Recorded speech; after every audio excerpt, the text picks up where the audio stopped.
Bonjour à tous et bienvenue. Nous allons voir ensemble comment réaliser le diagnostic organisationnel de son entreprise, de son business, de son activité grâce aux 6 points de la méthode Jelly Group. Comme vous le savez certainement, un diagnostic organisationnel, c'est avant tout une démarche, une méthode d'analyse, un outil de gestion qui va permettre d'obtenir une vision globale de la situation actuelle d'une organisation et cela dans le but d'améliorer son niveau de performance actuel. Donc, quel est l'intérêt d'une telle démarche? Pourquoi faire un diagnostic organisationnel? C'est un peu comme un médecin qui, lors de sa consultation avec son patient, avant de délivrer une liste de médicaments, il va chercher à comprendre là où ça fait mal, il va chercher à comprendre quels sont les symptômes que ressent son patient pour pouvoir poser un diagnostic efficace et établir sa liste de remèdes. Alors, le diagnostic organisationnel, il répond à cette démarche-là. Donc, l'idée, c'est d'avoir un point précis de l'état de santé de l'organisation, de pointer ce qui ne va pas dans les pratiques actuelles et pouvoir, in fine, délivrer des recommandations qui pourront être un remède à la situation qui a été constatée. Il faut savoir que ce diagnostic-là peut être réalisé grâce à la méthode Jelly Group qui, depuis plusieurs années, accompagne plusieurs PME, plusieurs grandes entreprises dans pratiquement tous les secteurs d'activité, des polycliniques, des pharmacies, des cabinets, des entreprises de l'éducation, des industries, etc.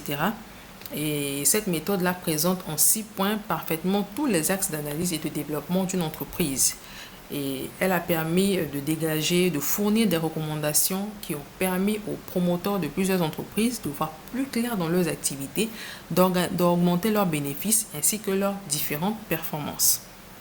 Alors, comment faire en 6 points le diagnostic organisationnel de votre business, de votre entreprise grâce à la méthode Jelly Group?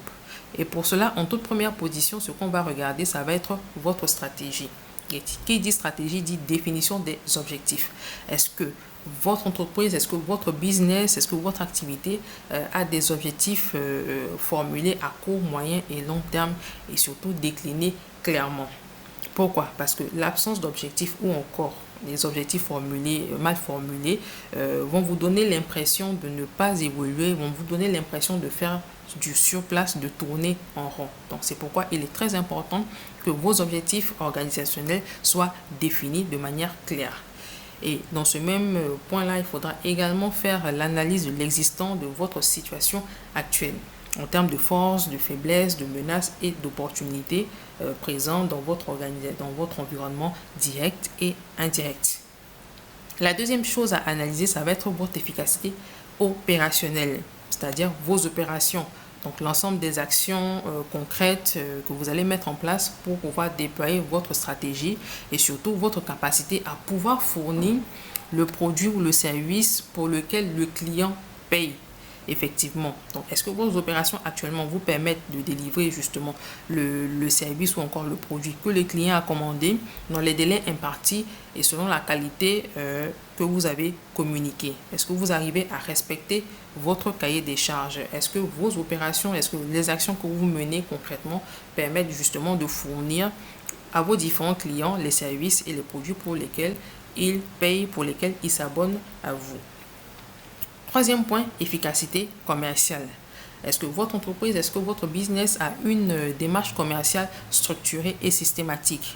Donc, il faudra savoir si votre expérience, votre efficacité commerciale vous permet de toucher, convaincre vos clients, vos potentiels clients, vos prospects, de vous faire confiance pour expérimenter votre produit ou votre service. Et pour cela, vous devez chercher à savoir quelles sont les attentes de vos clients, où ils sont, comment vous pouvez les toucher. Est-ce que vous disposez en votre sein des différents supports qui vont permettre justement de pouvoir toucher et convaincre votre cible d'expérimenter et de devenir fidèle à votre produit. En quatrième position, nous allons voir la communication et la visibilité. Et comme son nom l'indique, c'est de chercher à savoir est-ce que votre entreprise, grâce à vos opérations, votre efficacité commerciale, est connue de la part de votre public, est connue de la part de votre cible. Est-ce qu'on arrive à vous voir? Est-ce que vous êtes visible? Est-ce qu'on arrive à vous identifier? Est-ce que vous êtes présent dans l'esprit des consommateurs? Et il faut savoir que cette communication-là ne fait pas forcément vendre et elle doit également s'appuyer sur une démarche structurée. En cinquième position, nous allons voir les ressources humaines qui sont le pilier de l'organisation. Donc, est-ce que les ressources humaines dont vous disposez actuellement vont vous permettre de développer, de pérenniser votre affaire? Est-ce que votre équipe partage votre vision? Est-ce qu'elle est imprégnée de vos produits? Est-ce qu'elle est suffisamment motivée pour justement accompagner votre entreprise dans son développement, dans l'atteinte de ses objectifs? Ça, c'est en ce qui concerne les ressources humaines. Et le dernier point à regarder, à analyser dans votre diagnostic, ça va être vos différentes finances. Ça va être de chercher à savoir est-ce que la gestion de la gestion actuelle de vos finances est optimale. Est-ce que le suivi de vos finances s'appuie sur une démarche rigoureuse, formalisée? Est-ce que vous arrivez à suivre scrupuleusement votre gestion financière? Est-ce que les outils dont vous disposez vous permettent d'être efficaces et d'avoir une vue, on va dire, régulière et quotidienne de la santé financière de votre activité? Donc, voici brièvement en 6 points comment est-ce que vous pouvez réaliser un peu votre diagnostic organisationnel grâce à la méthode Jelly Group. Et si vous avez le sentiment que votre organisation a besoin d'un accompagnement pour se positionner, par exemple suite à des changements structurels plus ou moins importants ou suite à des constats négatifs, à votre plainte des clients, à l'insatisfaction des collaborateurs, etc., n'hésitez pas à nous contacter pour un accompagnement des plus personnalisés. Et pour ça, vous avez la possibilité de nous envoyer un mail à l'adresse info@jellygroup.com.